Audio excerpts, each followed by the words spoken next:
2 Coríntios, capítulo 5, ok? Do versículo 11 até o 21.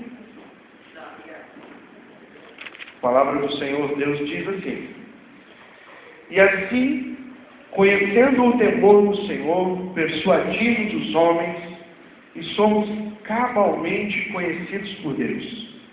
E espero que também a vossa consciência nos reconheça. Não nos recomendamos novamente a vós outros. Pelo contrário, damos-vos ensejo de vos gloriardes por nossa causa, para que tenhais o que responder aos que se gloriam na aparência e não no coração. Porque, se enlouquecemos, é para Deus. E se conservamos o juízo, é para vós outros. Pois o amor de Cristo nos constrange. Julgando nós isto, um morreu por todos, logo todos morreram. E ele morreu por todos, para que os que vivem não vivam mais para si mesmos, mas para aquele que por eles morreu e ressuscitou. Assim que nós, daqui por diante, a ninguém conhecemos segundo a carne. E se antes conhecemos Cristo segundo a carne, já agora não conhecemos deste modo.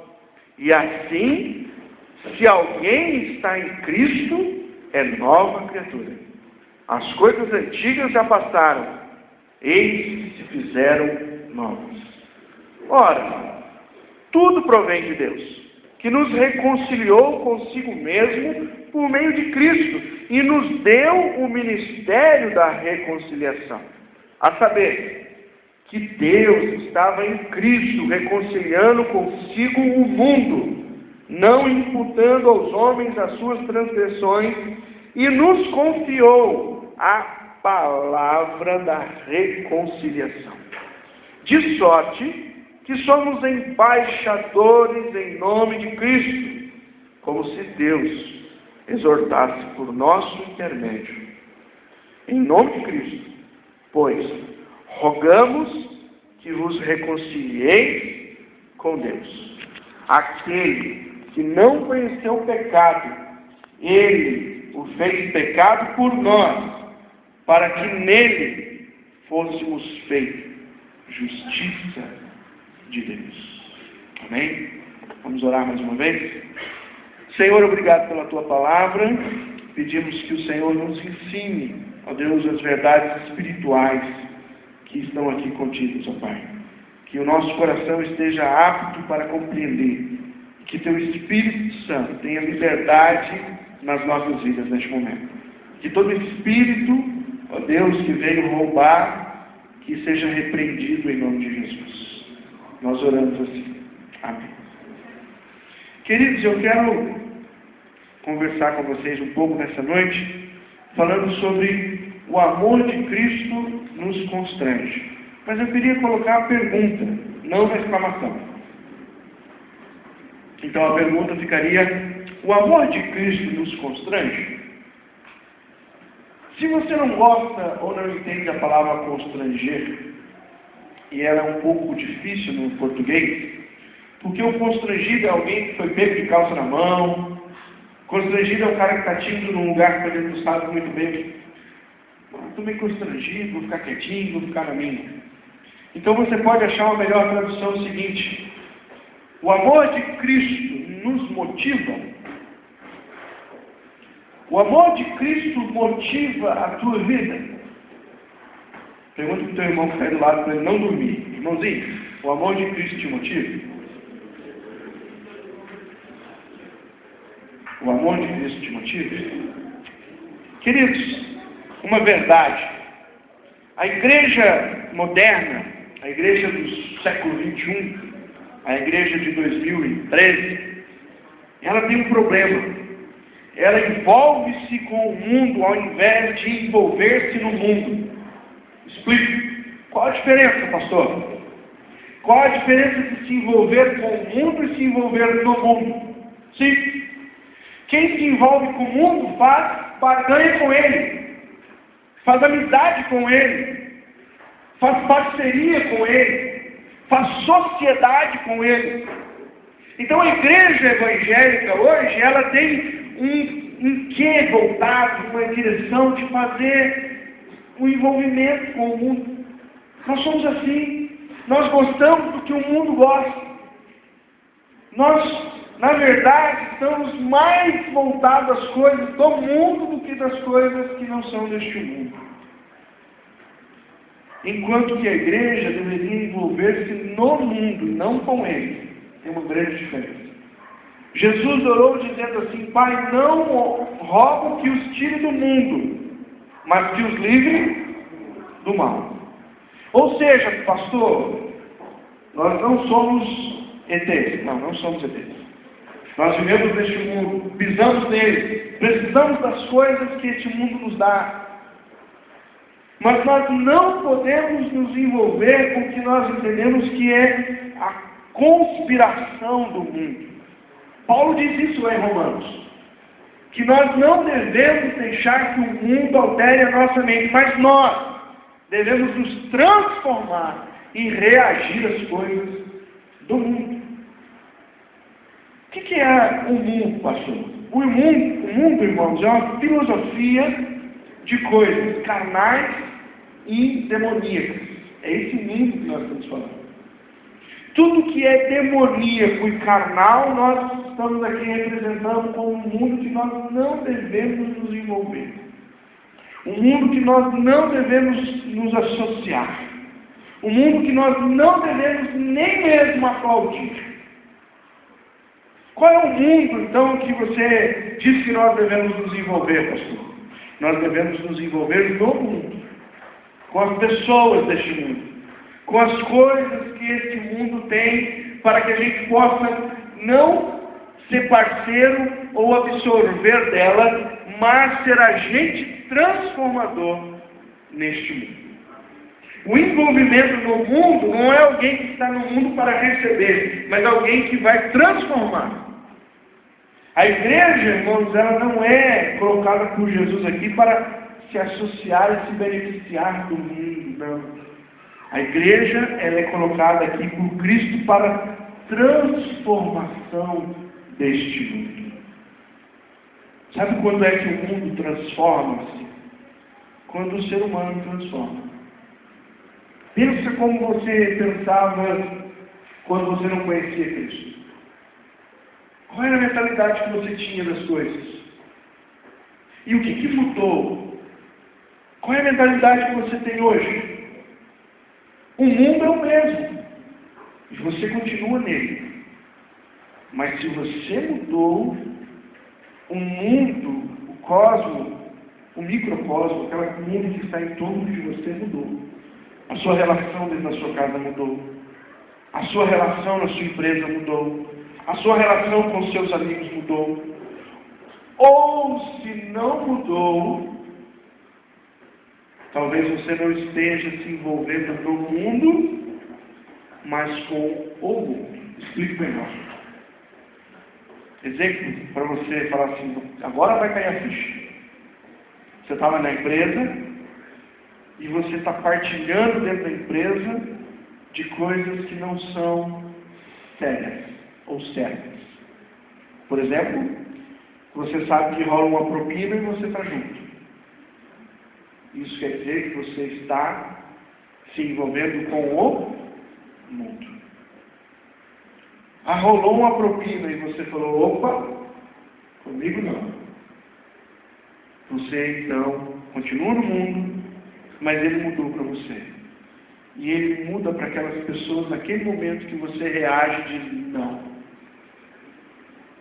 Quando você se envolve no mundo como agente transformador, o mundo muda em torno de você. Amém? Vocês entenderam? A igreja está neste mundo. Mas a igreja não foi colocada para fazer parceria com o mundo. Paulo orienta então esses irmãos de Corinto, percebendo a necessidade que eles tinham de mudar a visão. Queridos irmãos, quantas vezes nós estamos com visão errada? uma visão tacanha. Esses irmãos, eles estavam preocupados com pequenas coisas. Eles estavam preocupados com coisas que não têm o menor sentido, que não valem nem mesmo a pena. Vamos lembrar aqui algumas coisas que os coríntios estavam envolvidos. Primeiro, esse povo aqui, esses irmãos, eles perdiam tempo discutindo qual era melhor líder, se era Paulo, se era Pedro, se era Apolo. Olha a visão deles.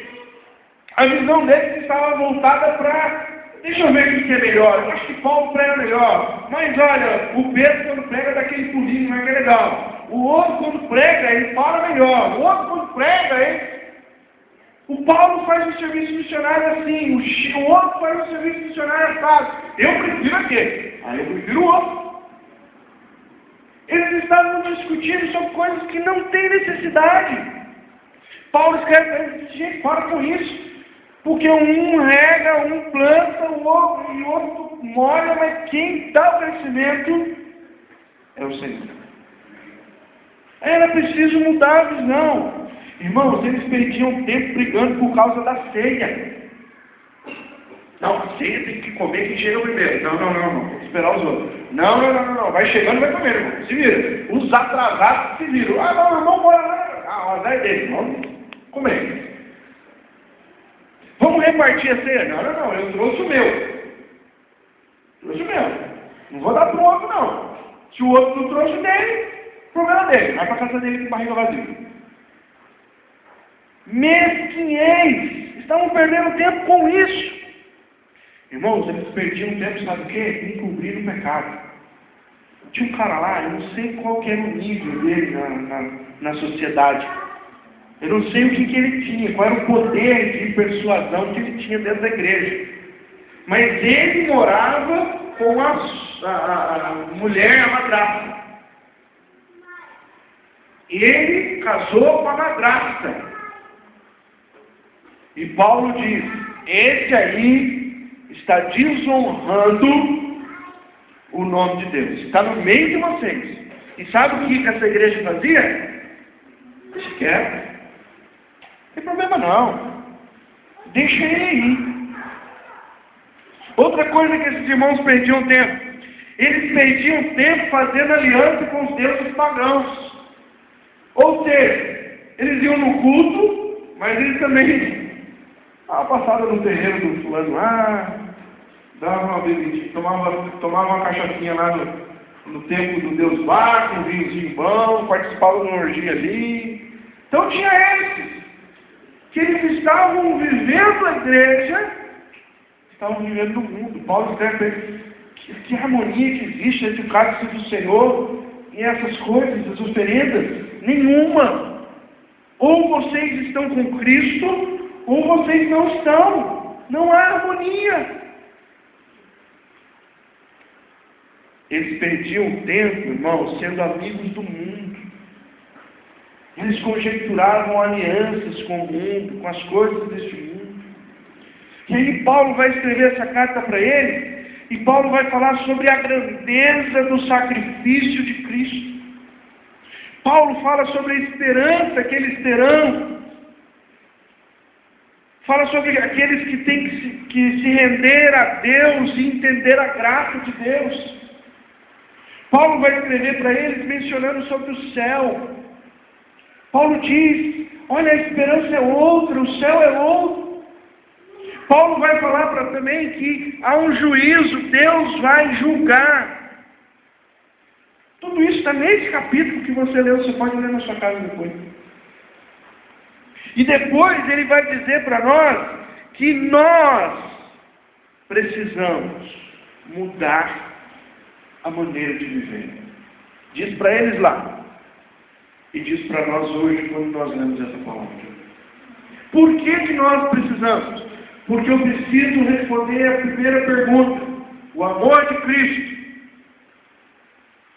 me motiva ou não motiva? O amor de Cristo motiva o teu coração ou não motiva o teu coração? Só você que pode responder. É uma pergunta totalmente pessoal. mas eu queria ver aqui para você nessa noite 3 coisas que o amor de Cristo me motiva segundo as Escrituras. Se você perguntar para alguém que não conhece Jesus, olha, o amor de Cristo te motiva, ele vai ficar assim. Porque a relação dele com o amor de Cristo é longe. Ele lembra do amor de Cristo na Páscoa. Olha, é mesmo. É uma vez por ano que ele vai lembrar do amor de Cristo. Agora, essa não pode ser a nossa realidade. Nós temos que lembrar do amor de Cristo em todo o tempo. E qual foi o amor? Qual foi a prova do amor de Cristo? Ele morreu por nós quando nós ainda éramos pecadores.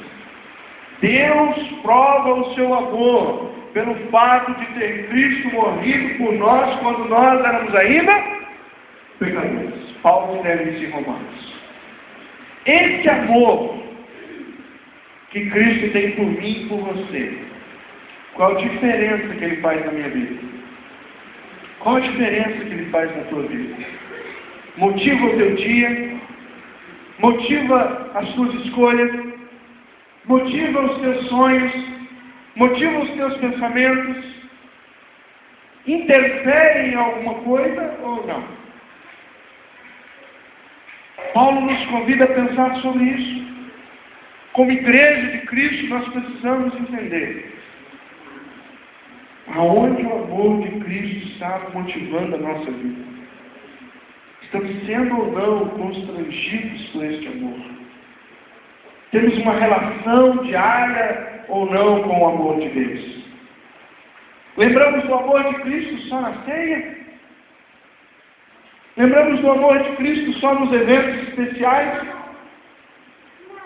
Ou o amor de Cristo é natural na minha e na tua vida? Eu preciso responder isso. E você precisa responder. Querido, o amor de Cristo me motiva por 3 coisas. Primeiro, o amor de Cristo me motiva a viver uma espiritualidade cristã. Espiritualidade, o pastor João falou um pouco aqui ontem, espiritualidade é por nós muito pouco entendido.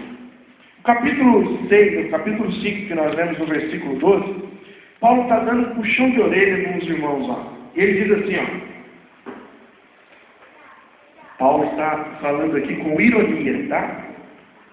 Não nos recomendamos novamente a vós outros. Pelo contrário, damos-vos ensejo de vos gloriar por nossa causa, para que tenhais o que responder aos que se gloriam na aparência, e não no coração.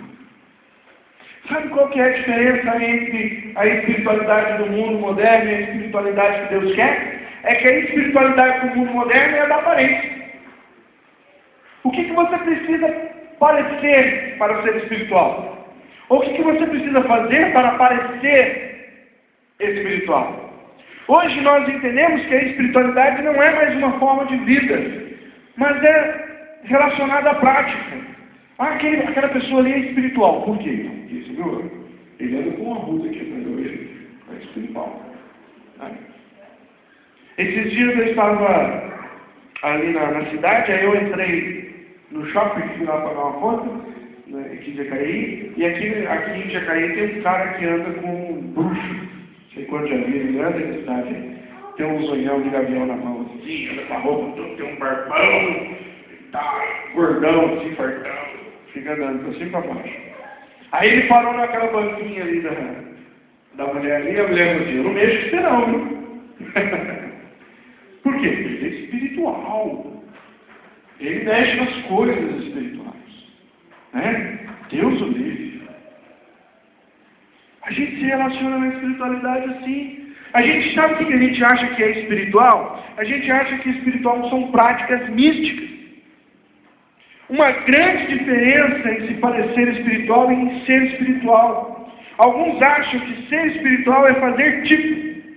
Acham que devem aparentar espiritualidade. Não, as pessoas vão me ver, eu preciso mostrar a espiritualidade. Não é? Eu tenho que passar para elas que eu sou uma pessoa espiritual. Então o que eu vou fazer? O mundo moderno, ele pede isso. E ele misturou a espiritualidade com práticas místicas. Então, os que são espirituais para a igreja moderna, na verdade, são os que fazem coisas diferentes do que é natural. Quem é espiritual? O pastor daquela igreja não é, porque na igreja dele ele vai lá, ele fala, ele ora, tudo mais. Mas na outra, lá o cara joga um sal grosso aqui na frente. Opa! Opa! Essa aí é boa! O que é ser espiritual para a gente, então? É ter algum tipo de coisa diferente, que seja místico.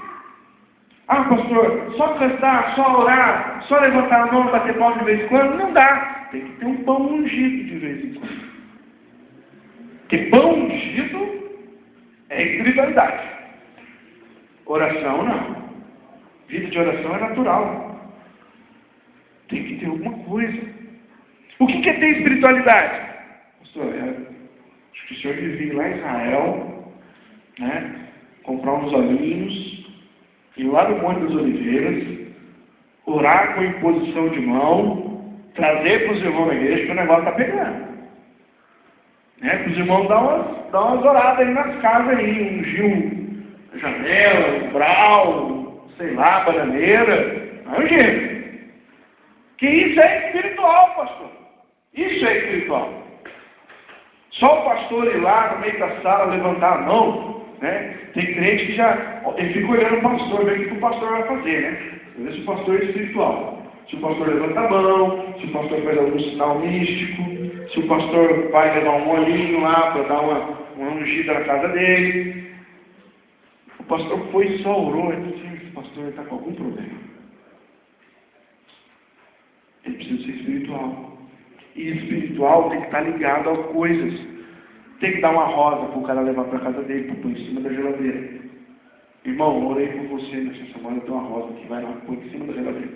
Todo o mal que tiver na sua casa vai para a rosa. Você vai no chão. Vai mesmo, vai ficar sem água. No chão.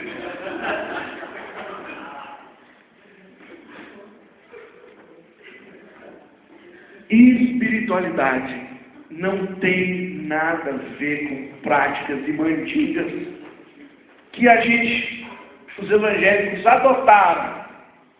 Que brasileiro é o seguinte, brasileiro ele sempre tem alguma coisinha que ele gosta de fazer.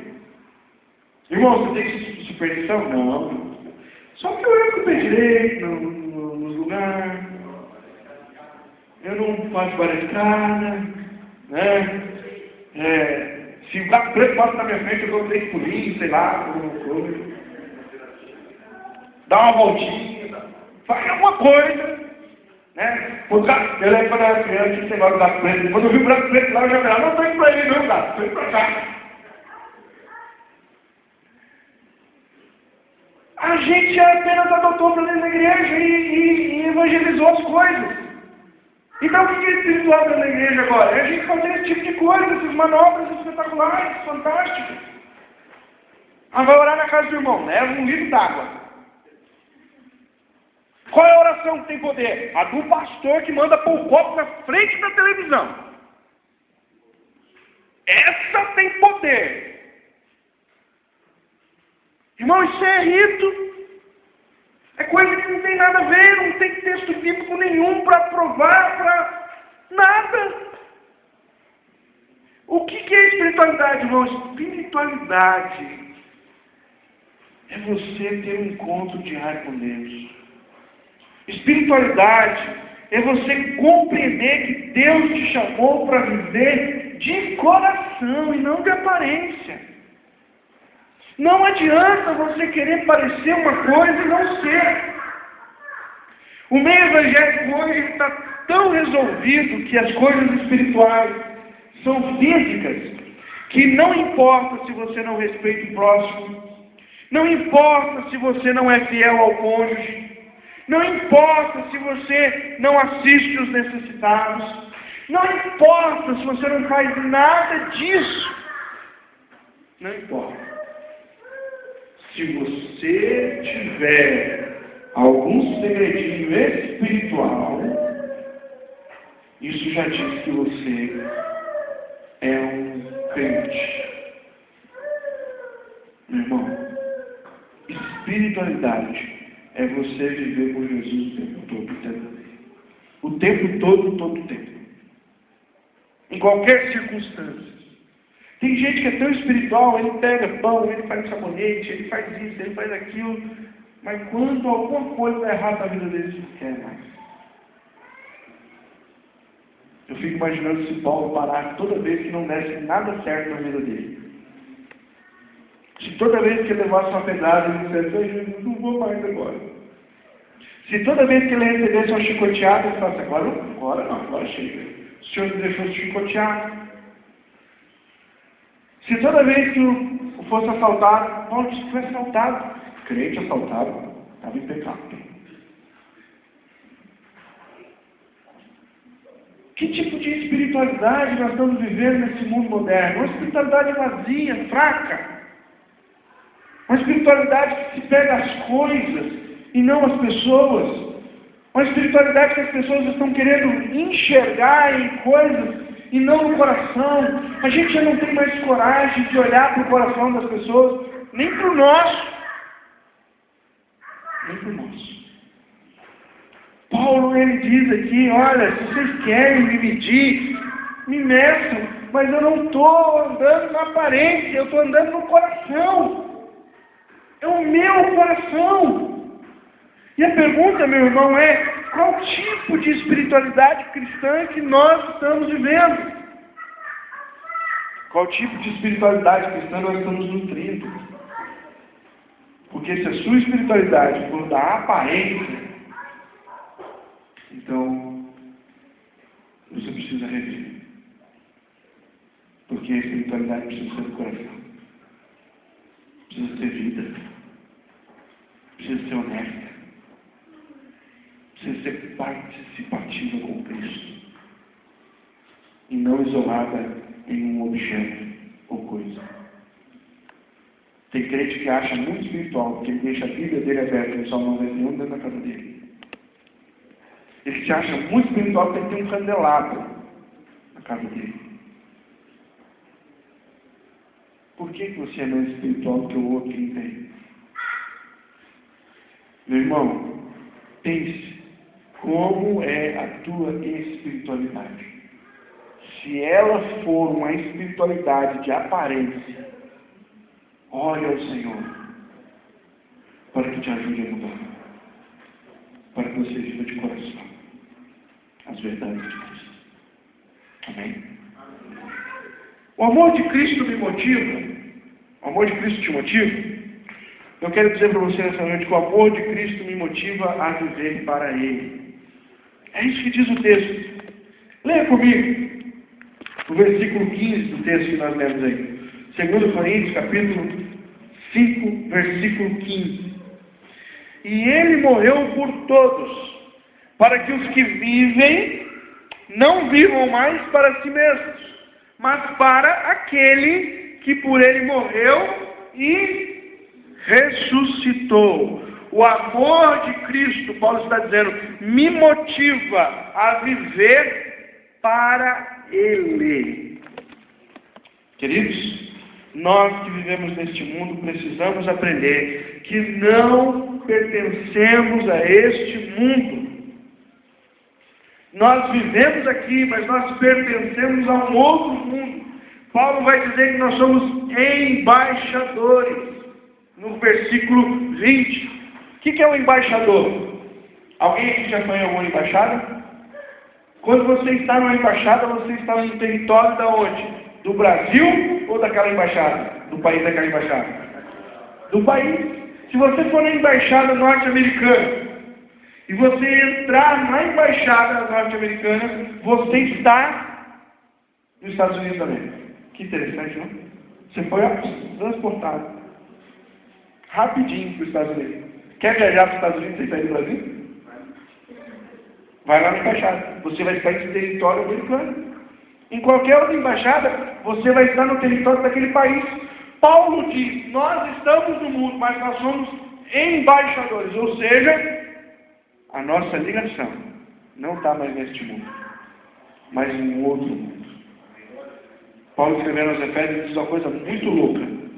Se você não for um cara meio assim aberto, você não vai entender nunca. Ele diz assim: nós estamos sentados nas regiões celestiais em Cristo. Pirou na pataquinha. Eu estou aqui.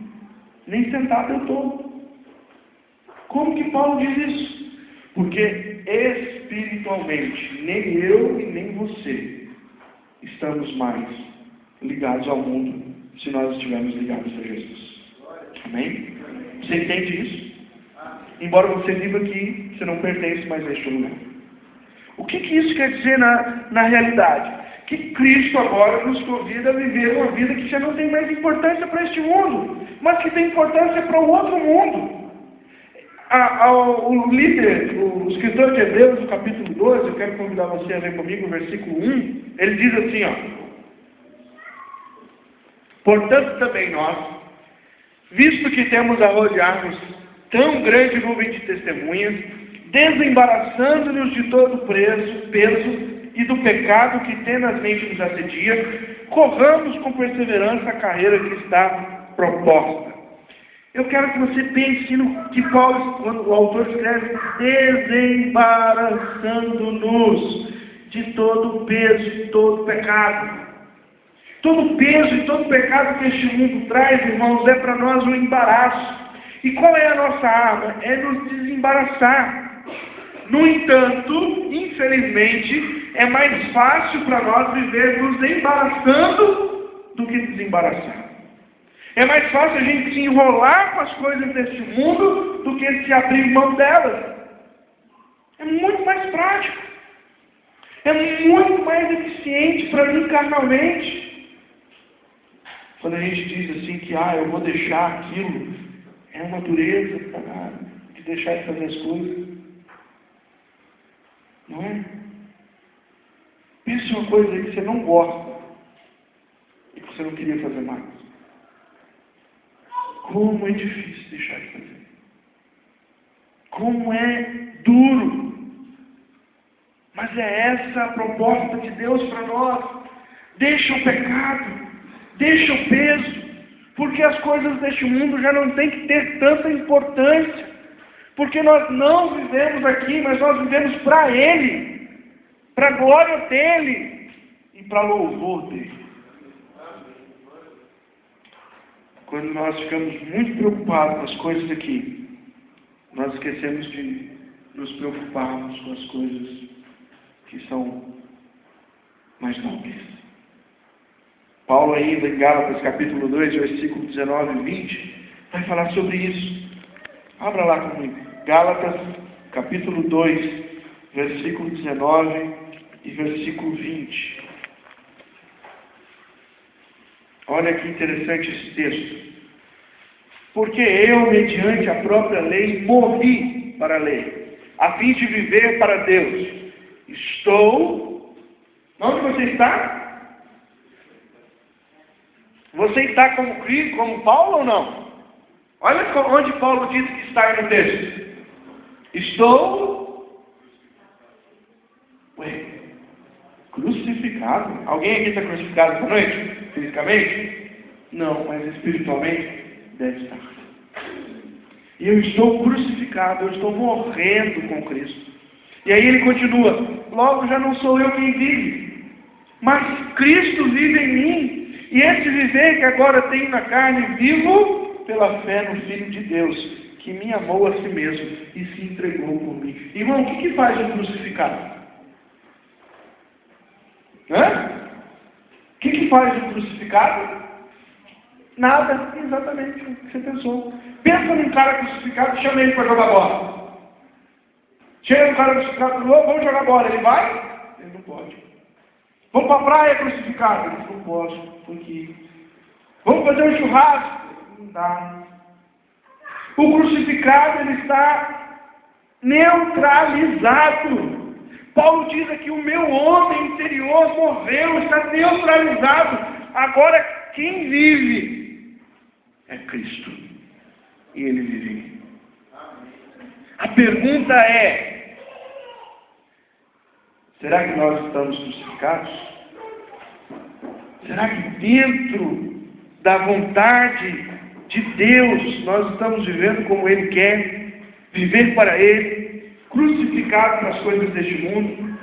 O mesmo capítulo e versículo, capítulo 2, versículo 20 também, mas agora de Filipenses, Paulo vai dizer uma outra realidade espiritual a respeito disso. Ele diz assim: porque ninguém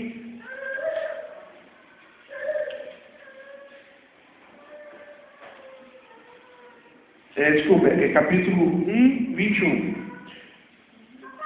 Porque, porquanto para mim, o viver é e o morrer é lucro. Como assim? É isso. Se eu estou crucificado, vai morrer é o quê? É lucro. Parar de sofrer. Não é mesmo? E a vida que eu tenho é para quê? Para viver com Cristo. Irmãos, eu não entendo uma pessoa que diz que entendeu o Evangelho, que compreendeu a palavra de salvação e que não vive Jesus. Não vive Jesus 24 horas. Não anda com Cristo todos os dias. Lembra de Cristo no domingo? Opa, hoje é domingo. Jesus, o senhor está aí? Não entendeu nada. Não morreu, não foi para a cruz. Porque o convite é para a morte. Eu tenho que morrer para Cristo viver. Porque se Cristo não viver em mim, eu não entendi o propósito de Deus para a minha vida. O amor de Cristo, meu irmão, foi que Ele olhou para você e disse assim: eu vou morrer por você. Agora sabe o que deve ser o meu amor por Ele? Dizer: Senhor, eu também agora estou disposto a morrer e viver para Ti. O amor de Cristo precisa nos motivar a viver para Ele. Somente para Ele. E todo o resto tem que ser secundário nas nossas vidas. Amém? O Paulo continua dizendo lá em Colossenses capítulo 3, versículo 14, versículo 1 ao 4, que quando nós vivemos para Deus, nós pensamos as coisas de Deus. E pensa nas coisas lá do alto, onde Cristo está. Onde é que está a tua mente? A nossa mente tem que estar naquilo que é mais gostoso para a gente, privilégio para a gente. Se você tem a mente ligada às coisas do mundo, a tua mente não está com Cristo, está no mundo. E quantas vezes, irmãos, nós ficamos como os nossos irmãos aqui em Corinto, ligados às coisas do mundo. Quem que é o melhor? Quem que é o maior líder? Quem que é o irmão é brigão? A fulana é isso. Quantas vezes nós estamos encobrindo o pecado, não confessamos, não permitimos Deus trabalhar na nossa vida, não largamos. Por quê? Porque eu não estou a fim de morrer. Não estou a fim de morrer. Não estou a fim de viver para Jesus. Eu estou a fim de viver com o mundo, no mundo. Fazendo as coisas que me dá prazer. E não as coisas que o Senhor quer para mim. Viver para Ele é andar como Ele andou e fazer o que Ele fez. Viver para Cristo é andar como Cristo andou. Você lembra como é que Cristo andou? Você já leu os Evangelhos? Quantos aqui já leram os 4 Evangelhos? Não. Leia. Veja o que Cristo fez. Veja como Ele viveu. Porque é isso que Deus quer de mim e de você. Viver como Ele viveu e fazer o que Ele fez. Proposta de Deus. O amor de Cristo me motiva a viver para Ele. Ou não. E por último, o amor de Cristo me motiva, irmão, a viver para levar outros a Ele. Versículo 18 do texto que nós lemos lá em 1 Coríntios, capítulo 5, 2 Coríntios, capítulo 5, Diz que Deus nos deu um ministério. Você sabia que tem um ministério? Tem gente que fica na igreja assim e diz assim: ai, pastor, eu não sei o que eu faço. Eu não sei se eu faço parte da dança. Eu não sei se eu faço parte do louvor. Eu não sei se eu começo a dirigir um grupo pequeno. Eu não sei se eu cuido das crianças. Eu não sei se eu varro a igreja. Eu estou perdido, pastor. Eu não sei, eu não tenho ministério. Eu não tenho chamado. Você tem um ministério, irmão. Chama, presta atenção, hein? Você põe na porta da sua casa lá. Aqui mora o líder do ministério da reconciliação. Esse é o ministério que Deus deu para mim e para você, para todos os crentes na terra. Nós fomos chamados por Deus para andar com Ele e sermos participantes do ministério da reconciliação. O que esse ministério faz, pastor? Vamos ver o que a Bíblia diz? Ora, tudo provém de Deus, que nos reconciliou consigo mesmo por meio de Cristo. Lembra do amor de Deus? Lembra do amor de Cristo? Ele te constrange porque o amor dele te reconciliou com Deus. É só no amor de Cristo que você tem reconciliação. E nos deu o ministério da...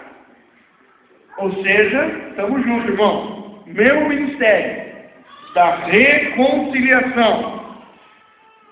Que ministério é esse, irmão?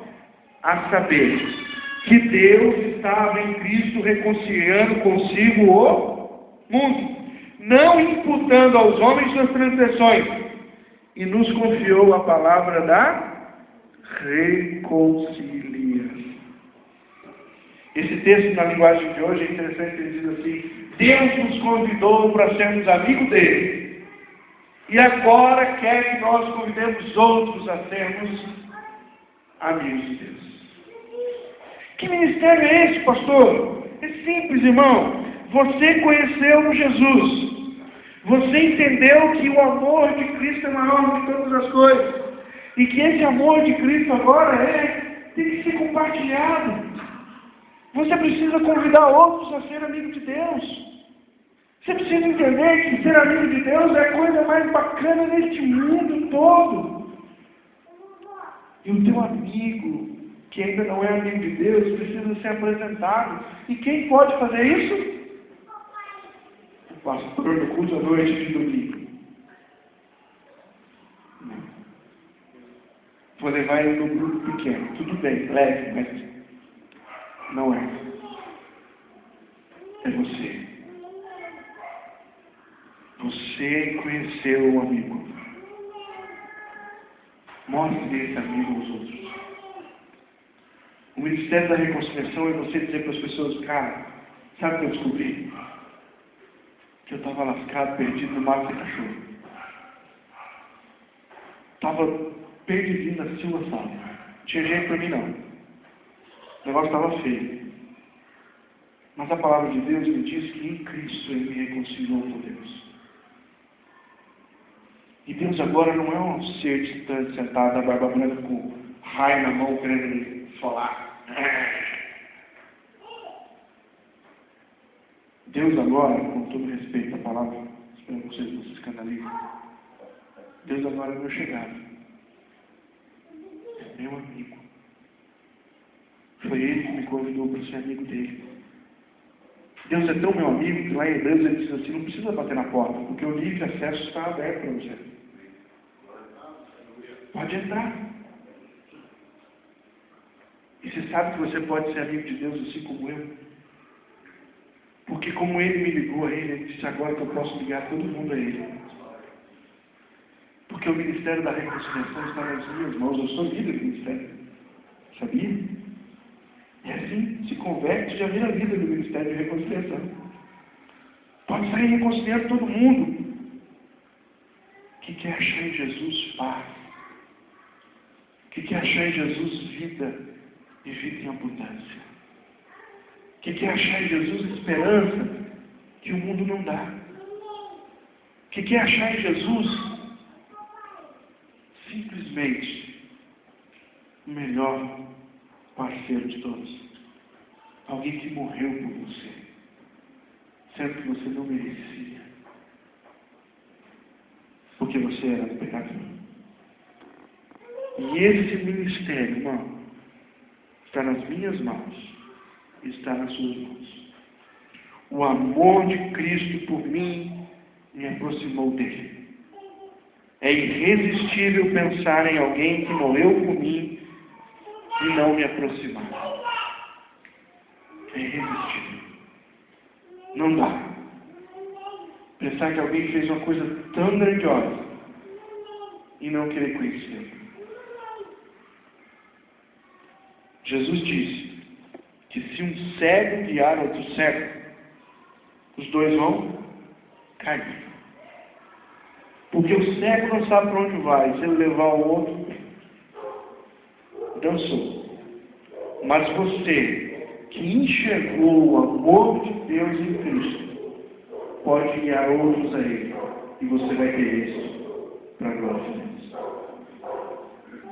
Você não é mais cego, irmão. Jesus é teu amigo. E o ministério da reconciliação está nas suas mãos. O amor de Cristo agora, ele precisa constranger a gente, motivar. Porque Paulo disse, o amor de Cristo me constrange, ele me motiva. Porque se um morreu, todos morreram. Porque se ele morreu por nós, irmão, não há outra coisa a não fazer, a não ser morrer por ele. A não ser ser com Paulo, estou aqui na cruz, ó, já era. E agora quem vive é Cristo, que vive para a glória de Deus. Amém? Termino perguntando de novo. O amor de Cristo te motiva? Porque se Ele não te motiva, irmão, seja sincero com Deus. Seja sincero nessa noite, diga, Senhor, não me motiva mais, não estou nem aí. Estou nem pensando nisso. Estou louco para acabar o culto, o pastor está enrolando, porque eu quero ver se meu time ganhou, perdeu, os gols para baixo.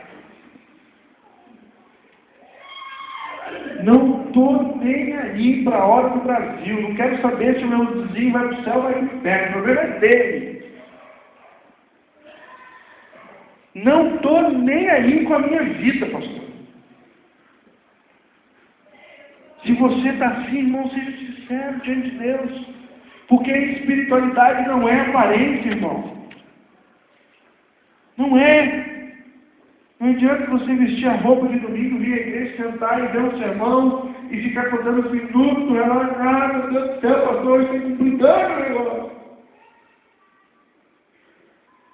Espiritualidade é você entender que Cristo pagou um preço tão grande por você que ninguém aqui nesse lugar teria coragem de fazer. Espiritualidade é você olhar para esse Cristo e dizer, não quero viver mais. Eu quero que esse Cristo viva em mim. Pastor, não quero.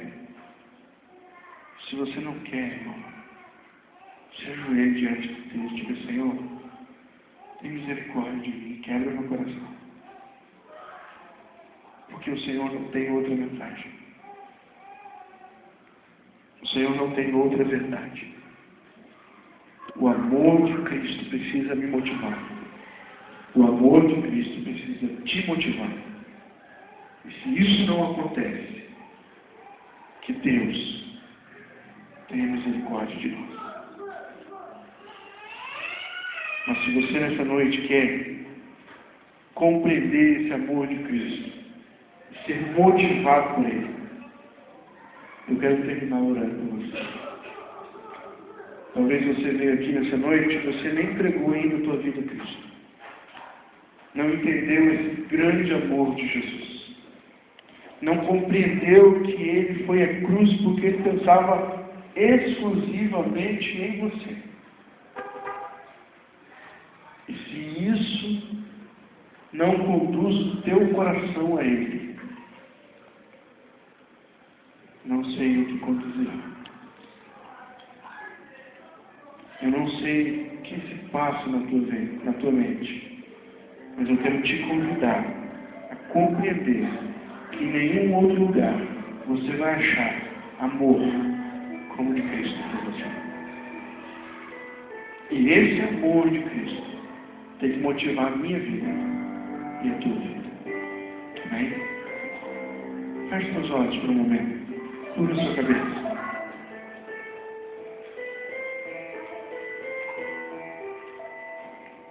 Nós precisamos entender que o Senhor nos chama a uma espiritualidade. Não é religiosidade. É espiritualidade. É bem diferente. Talvez você não tenha vivido isso. Nunca viveu ou no momento não está vivendo. Eu quero orar com você se você quer assumir um compromisso e entender essa ação de Deus, essa espiritualidade para a sua vida. Talvez você não tinha entendido ainda que Ele morreu para que você morra, que você viva para Ele. Ele precisa ser tudo. E o resto tem que ser secundário.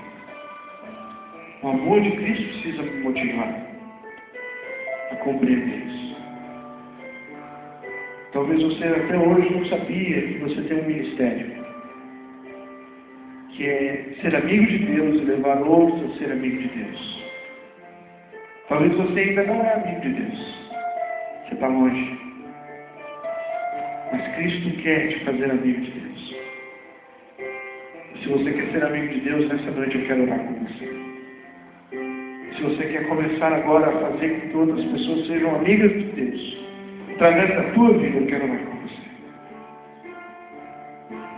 E eu vou pedir para você nessa noite que quer um desafio da tua vida.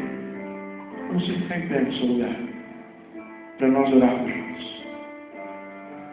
Se você diz, Senhor, olha, eu preciso dessa espiritualidade, fique em pé, nós vamos orar. Se você diz para Deus, Deus, eu quero viver para o Senhor, para a tua glória, eu quero morrer para um Cristo, fique em pé. Se você quer dizer para as pessoas lá fora que você é amigo de Deus, que elas precisam ser amigas de Deus. Se você entendeu que o ministério de reconciliação é para você, fique em pé no seu lugar, eu quero orar com você. Senhor, somos tão necessitados de Ti, Deus. Quantas vezes somos conduzidos pela religiosidade e a espiritualidade está tão distante de nós. Nós achamos que ser espiritual é aparecer espiritual. Tem misericórdia de nós. Nos ajuda a compreender essa espiritualidade que o Senhor traz. Que o amor de Cristo me motive, Senhor, dia após dia, a buscar a Tua presença. A entender que o Senhor é o Deus de todo tempo, a todo tempo. Muda isso em mim, muda isso nos meus irmãos. Tira de nós a máscara, a religião, aquilo que só nos afasta, Senhor. Deus, temos que viver por outra coisa a não ser com o Senhor. Quantas vezes estamos envolvidos com as coisas deste mundo, vivendo para o mundo, andando neste mundo e nos enraizando, Senhor, ao invés de nos embaraçarmos. Amado Deus, tem piedade de nós. Ajuda-nos a entender, Senhor, que Tu és tudo para nós. É um privilégio ter o Senhor. Que não o vivamos mais, mas que Tu, Senhor, viva em nós. Me ensina, Deus, a conversar com os meus amigos e fazê-los teus amigos. São tantos que eu tenho, que os meus irmãos têm, que ainda não são os teus amigos. Mas esse ministério poderoso da reconciliação está nas minhas mãos. Está nas mãos dos meus irmãos aqui nessa noite. E nós precisamos de Ti, Senhor. Precisamos reconciliar as pessoas contigo. Vidas no Teu altar. Pai, abençoa os meus irmãos que nesta noite se sentiram desafiados. Que o Senhor nos encha com teu Espírito Santo, para que vivamos a tua palavra, para a tua honra e para a tua glória, porque o amor de Cristo nos motiva. Se um morreu por todos, logo todos morreram. Nos ensina a morrer, Senhor, para ti. Crucificados contigo. E a viver exclusivamente para o Senhor e para a tua glória. É o que nós oramos. Em nome de Jesus. Amém. Os irmãos podem sentar. Graças a Deus. Amém? Espero que você tenha sido abençoado